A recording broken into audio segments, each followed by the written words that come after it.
Assalamualaikum warahmatullahi wabarakatuh. Perkenalkan, nama saya Ana Fialita dari Fakultas Hukum Universitas Bangka Belitung. Nah, di sini saya akan membuat ringkasan mengenai Undang-Undang Nomor 7 Tahun 2021 tentang harmonisasi peraturan perpajakan. Yang dimana undang-undang ini mengatur mengenai materi ketentuan umum dan tata cara perpajakan yang memuat beberapa ketentuan yang diubah dan ditambah, yaitu mengenai kerjasama bantuan penagihan pajak antar negara, kuasa wajib pajak, pemberian data dalam rangka penegakan hukum dan kerjasama untuk kepentingan negara dan bangsa. Undang-undang tentang harmonisasi peraturan perpajakan menempatkan perpajakan sebagai salah satu kewajiban kenegaraan dalam upaya peningkatan kesejahteraan, keadilan, dan pembangunan sosial. Oleh sebab itu, untuk menerapkan strategi konsolidasi fiskal yang berfokus pada perbaikan defisit, anggaran, dan peningkatan rasio pajak, diperlukan penyesuaian kebijakan di bidang kebijakan umum dan perpajakan, pajak penghasilan, pajak pertambahan nilai, dan cukai, serta pengaturan mengenai pajak karbon dan kebijakan berupa program dan penerapan sukarela wajib pajak dalam satu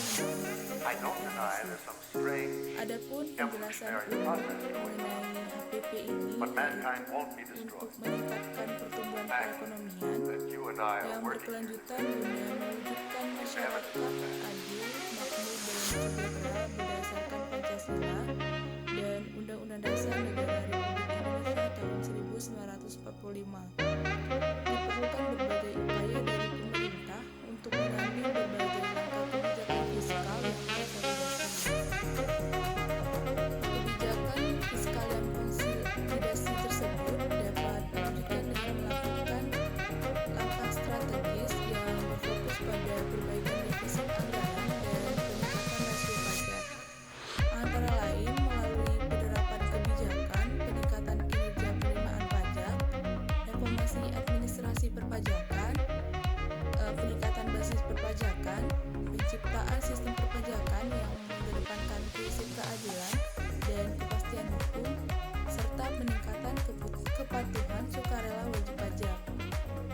Nah, pada tataran global, negara-negara di dunia juga menerapkan berbagai kebijakan perpajakan yang diharapkan mampu untuk meningkatkan penerimaan dengan memperluas basis pajak dan melakukan penyesuaian tarif pajak. Dalam rangka peningkatan rasio pajak, pemerintah telah melakukan berbagai upaya, antara lain melalui reformasi perpajakan yang berfokus pada organisasi, sumber daya manusia, teknologi informasi berbasis data, proses bisnis, dan regulasi perpajakan. Hal ini dilaksanakan diantaranya dengan peningkatan fungsi pelayanan, implementasi program pengampunan pajak, penguatan efektivitas fungsi ekstensifikasi, dan penegakan hukum. Namun, dalam hal tersebut belum cukup untuk mengimbangi proses pola bisnis dan dinamika globalisasi yang sangat dinamis, serta mengatasi praktik agresius tax planning yang ada. Nah, oleh karena itu, sejalan dengan reformasi perpajakan, secara berkesinambungan khususnya pada aspek regulasi dan proses bisnis, diperlukan penyesuaian pengaturan kebijakan perpajakan yang bersifat komprehensif, konsolidasi, dan harmonis, sehingga perlu membentuk undang-undang tentang harmonisasi peraturan perpajakan. Penyesuaian pengaturan kebijakan ini bertujuan untuk meningkatkan pertumbuhan perekonomian yang berkelanjutan dan mendukung percepatan pemulihan perekonomian, mengoptimalkan penerimaan negara guna membiayai pembangunan nasional secara mandiri membangun masyarakat Indonesia yang adil, makmur, dan sejahtera. Juga mewujudkan sistem perpajakan yang lebih berkeadilan dan berkepastian hukum, melaksanakan reformasi administrasi, kebijakan perpajakan yang konsolidasi, dan perluasan basis perpajakan, dan meningkatkan kepatuhan sukarela wajib pajak.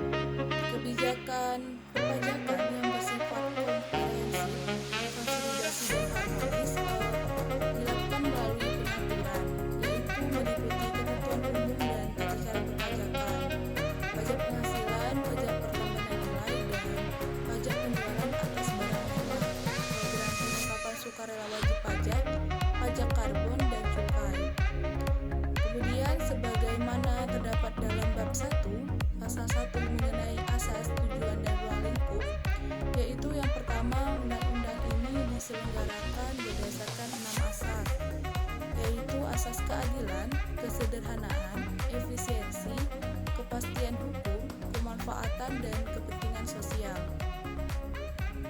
Kemudian undang-undang ini dibentuk dengan tujuan yang pertama, meningkatkan pertumbuhan perekonomian yang berkelanjutan dan mendukung percepatan pemulihan perekonomian. Kedua, mengoptimalkan penerimaan negara guna membiayai pembangunan nasional secara mandiri menuju masyarakat Indonesia yang adil, makmur, dan sejahtera. Ketiga, mewujudkan sistem perpajakan yang lebih berkeadilan dan berkepastian hukum.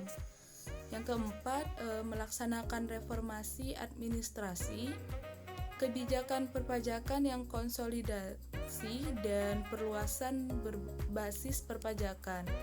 Dan yang kelima, meningkatkan kepatuhan sukarela wajib pajak. Nah, untuk mencapai tujuan sebagaimana sudah dijelaskan sebelumnya, undang-undang ini mengatur kebijakan strategis, yaitu yang pertama, perubahan Undang-Undang Nomor 6 Tahun 1983 tentang Ketentuan Umum dan Tata Cara Perpajakan sebagaimana telah beberapa kali diubah, terakhir dengan Undang-Undang Nomor 16 Tahun 2009 tentang penetapan peraturan pemerintah pengganti Undang-Undang Nomor 5 Tahun 2008. Yang kedua, perubahan Undang-Undang Nomor 7 Tahun 1983 tentang pajak penghasilan yang sebagaimana telah beberapa kali diubah, terakhir dengan Undang-Undang Nomor 36 Tahun 2008 tentang perubahan keempat atas Undang-Undang Nomor 7 Tahun 1983 tentang pajak penghasilan. Yang ketiga, perubahan Undang-Undang Nomor 8 Tahun 1983 tentang pajak pertambahan nilai barang dan jasa dan pajak penjualan atas barang mewah.